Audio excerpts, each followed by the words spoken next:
저희 오늘 읽은 말씀 갖고 나는 하나님께 중요한 존재입니다. 이런 제목으로 같이 은혜를 나누겠습니다. 한 유학생 출신의 부부가 있었는데 남편이 학위과정 다 마치고 미국 회사에 취직이 돼서 미국에서 이제 살게 된 그런 부부가 있었답니다. 남편이 학위과정하는 7년 동안에 아내가 이제 뒤에서 여러 가지 일들을 하면서 남편 그 공부하는 것을 이렇게 그 돕고 또 가정 경제를 꾸렸는데요. 이제 살만하게 그렇게 된 거예요. 그런데 부부 싸움을 한번 하게 됐는데 남편이 아내에게 아주 막 탁 무시하는 표현으로 너 같은 건 필요 없어 그러더래요. 그 남편이 이제 7년 공부하는 동안 정말 자기는 자기 돌볼 겨를도 없고 뭐 치장할 겨를도 없고 자기를 개발할 그런 시간도 없었고 그래서 남편은 공부하고 지금 꽤 버젓한 그런 모습이 됐는데 자기는 왠지 이렇게 많이 늙은 것 같고 그런 느낌도 들고 그런데 그런 자기에게 너 같은 건 필요 없어 그 한마디에 아내가 막 거의 정신 이상이 될 정도로 그렇게 쇼크를 받았다는 그런 얘기를 들은 적이 있는데요. 난 필요 없는 존재다 그런 생각이 든다면 참 비극적인 가슴 아픈 그런 일입니다. 그래서 사람들은 그렇게 느껴지지 않으려고 또 그렇게 보이지 않으려고 여러 가지로 이제 치장을 합니다. 뭐 학위로 치장하기도 하고요. 밖에 어떤 모습으로 치장하기도 하고요. 또 뭐 남자분들 같은 경우에 직함으로 치장하기도 하고요. 그런데 그런 외적인 것으로 치장할 때 사람들이 보기에는 뭐 괜찮은 필요 없는 존재라고 안 볼지는 모릅니다. 그런데 내가 정말 소중한 존재고 내가 가치 있는 존재라고 생각되는 것은 그것은 겉을 꾸며서 나오는 건 아닙니다. 겉만 꾸미는 것은 허세고요. 자기 혼자로 돌아왔을 때는 그러면은 또 허전하고 텅 비고 자신 없고 그러잖아요. 나에 대한 가치는 밖에서 주어지는 게 아니고 저희들 속에서 나오는 겁니다. 저희가 이제 지난주부터 구원받은 자들, 그동안은 구원받은 사람들은 이런 그 모습의 신앙이어야 된다는 5가지 신앙의 모습을 봤고요. 지난주부터는 구원받은 사람들은 우리 삶에서 어떻게 살아가야 되는가 그것을 봤는데 저희들 지난주에는 법을 안 지키면은 벌 받기 때문에 그것이 아니라 주님 때문에 주님이 비난받지 않기 위해서 저희 믿는 자들은 사회 질서 법도 더 잘 지켜야 되고 또 사람들 존중해야 된다 그 말씀을 보았습니다. 오늘 말씀은 종과 주인의 관계를 얘기하는 그런 내용인데요. 1세기 당시의 종은 사람, 그 노예는 사람이 아니었습니다. 물건으로 취급했고요. 그냥 목소리를 내는 말을 할 수 있는 어떤 정교한 연장이라고 사람들이 그렇게 불렀던 시대입니다. 자기 자신에 대해서 아무런 가치도 분명히 사람인데 자기에 대해서 어떤 가치도 느낄 수 없는 그런 존재, 그런 삶이 노예들이었어요. 그런데 그들 중에서 예수를 믿은 사람들이 있었습니다. 그들에게 베드로 사도가 해주는 말씀이 오늘 말씀이에요. 저희 오늘 말씀 보면서 저와 여러분은 어떤 존재인가 그것을 같이 보도록 하겠습니다. 18절 다시 보시면요. 사환들아 18절이 사환들아 하고 그렇게 시작하는데요.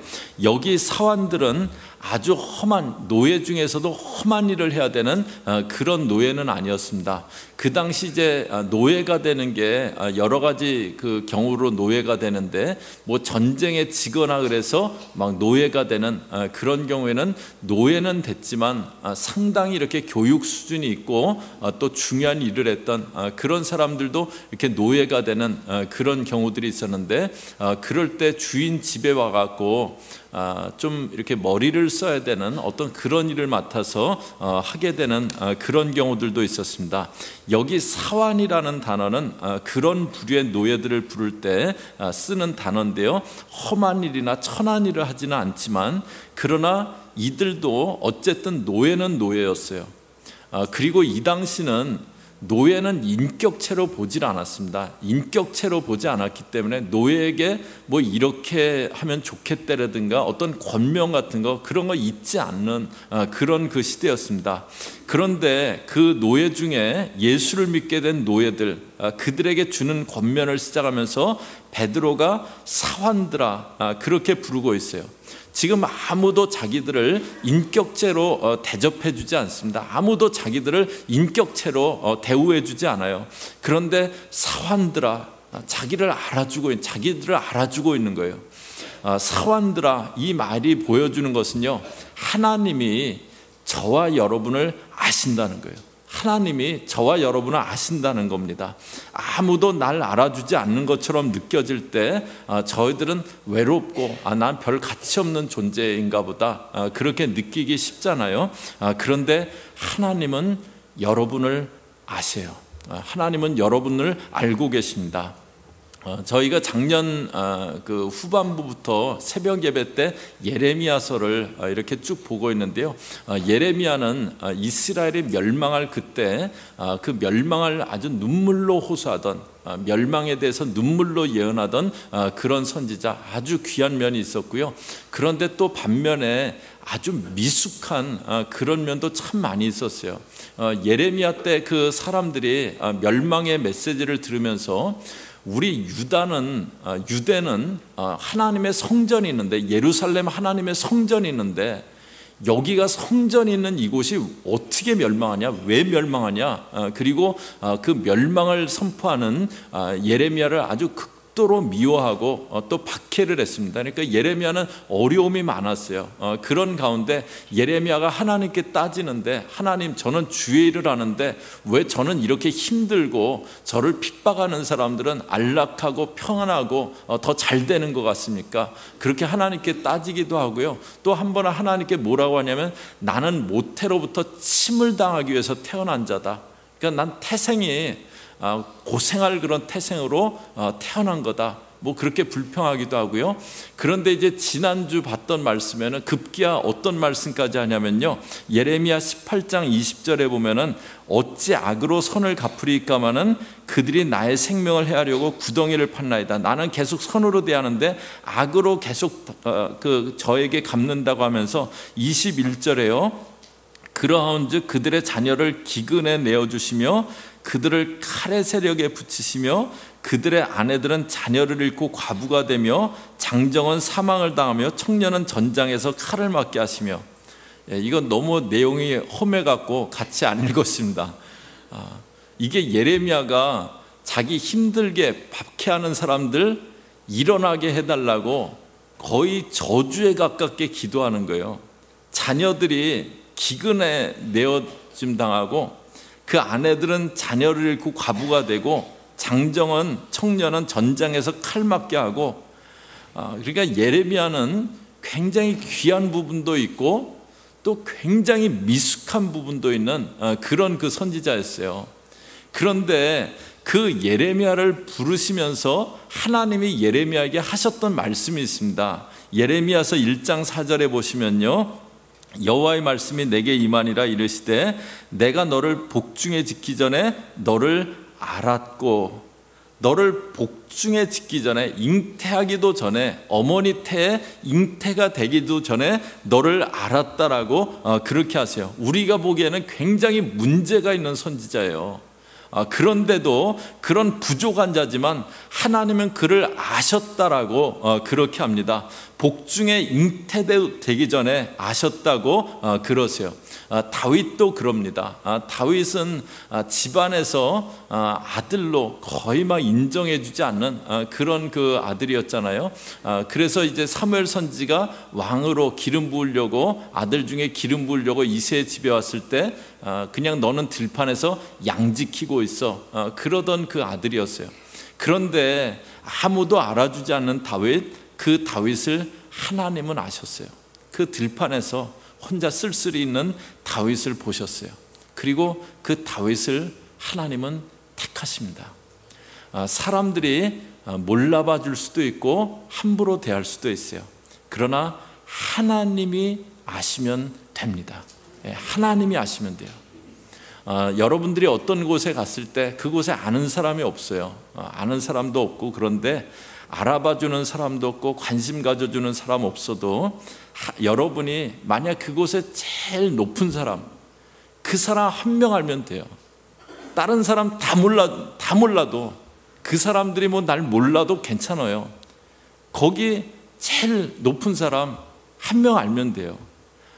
사람들이 여러분들 몰라줄 수 있고 살면서 외로우실 수도 있어요. 그런데 다른 사람이 날 몰라주는 건 상관없습니다. 여러분은 만유에서 가장 높으신 하나님이 너는 내가 아는 사람이야, 저 사람은 내가 아는 사람이야, 그렇게 말씀해 주시는 그런 사람들이세요. 하나님이 저와 여러분을 아세요. 그 다음에 보면은요, 범사의 두려움으로 주인들에게 순복하되 선하고 관용하는 자들에게만 아니라 또한 까다로운 자들에게도 그리하라. 여기 보면은 이제 순복을 하는데, 사환들은 주인에게 순복을 하는데 두 가지 상황이 나와요. 선하고 관용하는 자들에게만 아니라 까다로운 자들에게도 그리하라고. 선하고 관용하는 주인이 있는 경우, 까다로운 주인이 있는 경우 두 가지가 나옵니다. 그런데 까다로운 주인이라는 것은 섬기기 아주 힘든 사람, 때로는 아주 잔혹하게 대하는 사람, 그것을 말하는데요. 이 두 가지 상황이, 서로 반대되는 두 가지 상황이 나오는 것은 하나님이 저희들의 상황을 알고 계시다, 그것을 말씀해 주세요. 하나님은 저와 여러분의 상황을 아세요.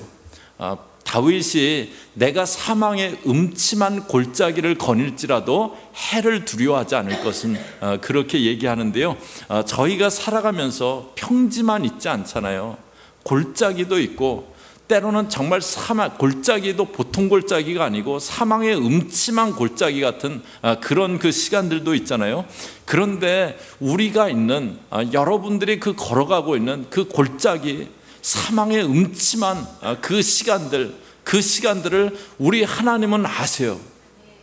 그런데 주님이 아신다는 게 담고 있는 뜻이 있습니다.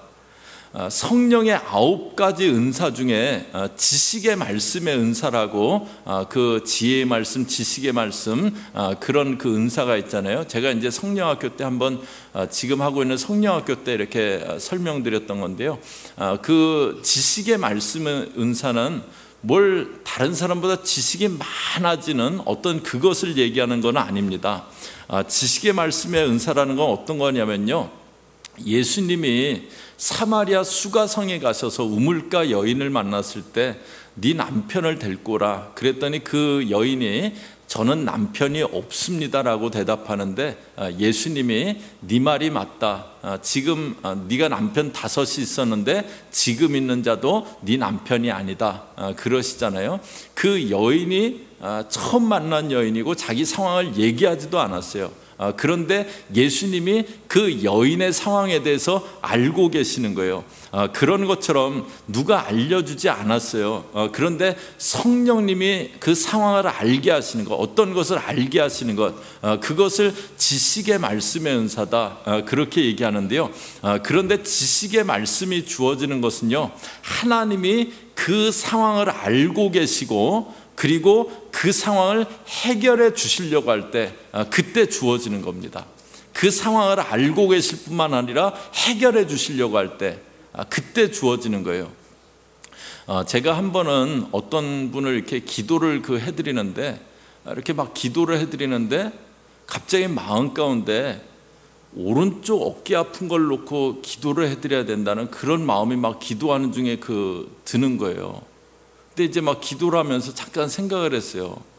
아프다고 얘기하신 적도 없고, 근데 오른쪽 어깨 아픈 건 낫게 해달라고 기도하는데, 만약에 안 아프시면 목사님 약간 이렇게 된 거 아니야? 아마 그런 생각하실 수도 있고, 근데 막 약간 갈등이 되는데 마음에 그런 마음이 들기 때문에 기도해드렸어요. 오른쪽 어깨 아프신 거 낫게 해달라고 막 이렇게 간절하게 이제 기도를 했어요. 그리고 이제 기도하고 가셨는데 며칠 뒤에 오셨어요. 오셔갖고 1년 동안 오른쪽 어깨가 무지하게 아프셨대요. 1년 동안. 근데 그날 기도받은 이후로 안 아프시대요. 그러니까 성령님은 아시는 거예요. 하나님이 저희 상황을 아세요. 저희들의 외로움을 아세요. 지금 갖고 있는 문제를 아세요. 육신의 연약함과 병이 있는 것 주님이 아세요. 하나님이 아신다는 거는요, 치료해 주시겠다는 거예요. 하나님이 아신다고 하는 거는요, 해결해 주시겠다고 하는 겁니다. 하나님은 저희들을 아시고 저희들의 상황을 알고 계세요. 그런데 이제 18절에 다시 처음에 보시면요, 범사의 두려움으로 주인들에게 순복하되 그랬어요. 두려움으로 순복해라 그랬는데요, 여기 두려워한다는 것은 주인들을 두려워해라 그거는 아니에요. 지난주에도 법 안 지키면 벌 받기 때문에 법을 지켜라 그러지 않았잖아요. 저희가 주님 때문에 더 질서와 법도 잘 지켜라 그렇게 그 얘기했잖아요. 여기 두려워하는 것은 누구를 두려워하는 거냐면요, 지난주 말씀 그 마지막 17절에 보시면, 중간에 보시면 하나님을 두려워하며 그랬어요. 그러니까 여기 두려워하는 것도 하나님을 두려워하라는 거예요. 저희가 삶을 살아가면서 근본적으로 갖고 있어야 될 자세는 하나님을 경외하면서 살아가는 거예요. 하나님을 경외하고 두려워하면서 살아가는 겁니다. 여기 하나님을 두려워함으로 하나님을 생각하기 때문에 좋은 주인에게도 순복하고 까다로운 주인에게도 순복하라는 거예요. 그러니까 어떤 상황에 있든지 하나님을 기억하면서 행하라고 그렇게 말씀해 주시는 겁니다. 하나님은 저와 여러분을 아시고요, 저희들 상황을 알고 있기 때문에 저희들 순간순간 그 하나님을 기억하면서 삶을 살아가는 거예요. 순간순간 하나님을 기억하면서 삶을 살아내는 겁니다. 내가 외롭게 느껴질 때, 내가 별 가치 없다고 느껴질 때요, 나는 하나님 아시는 사람이지, 그걸 기억하는 거예요. 외로워요.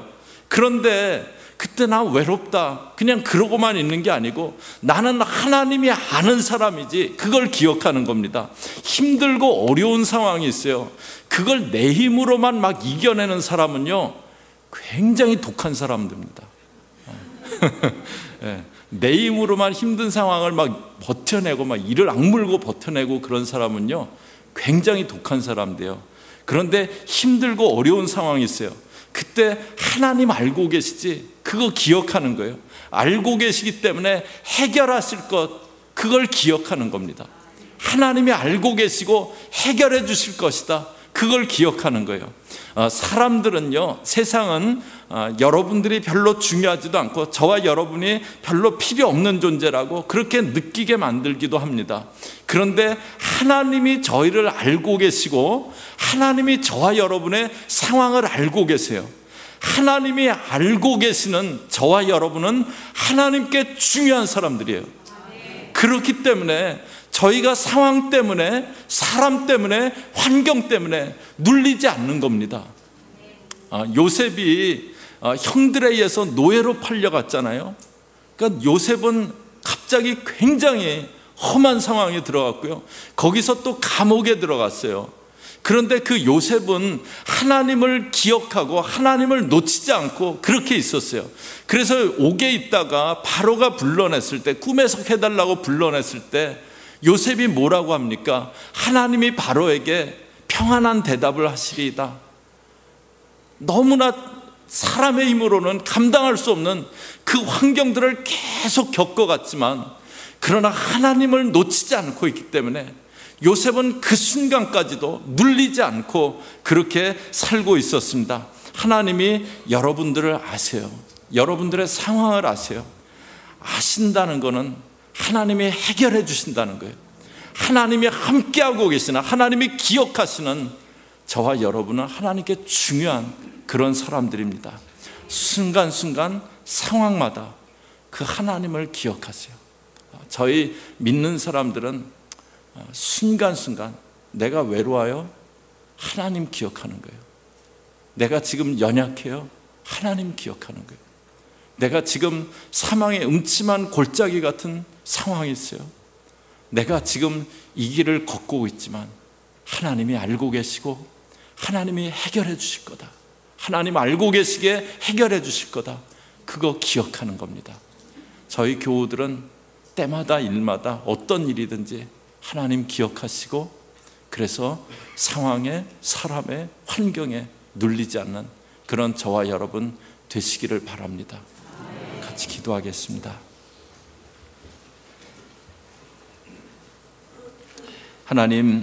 하나님이 저희들을 아시고 하나님이 저희들의 상황을 아신다는 것 저희가 이 아침에 보았습니다. 하나님께 저희들이 소중하고 중요한 존재인 것을 저희가 이 아침에 보았습니다. 하나님, 저희가 순간순간 그 하나님을 기억하며 나를 알고 계시고 내 상황을 알고 계시고 내 연약함을 알고 계시고 내가 지금 걸어가고 있는 이 거친 길을 알고 계시는 그 하나님 기억하며 포기하지 않고 낭망하지 않고 눌리지 않고 그렇게 살아갈 수 있는 저희 모든 교우들 되어질 수 있게 인도하여 주시옵소서. 하나님 아버지, 저희 교우들 가운데 지금 사망의 음침한 골짜기를 거니는 것 같은 그런 환경에 있는 그런 분들 계십니까?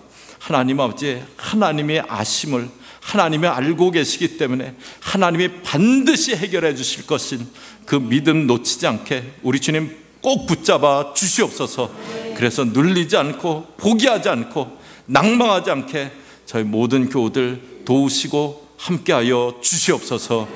예수님의 이름으로 기도 올리옵나이다. 아멘.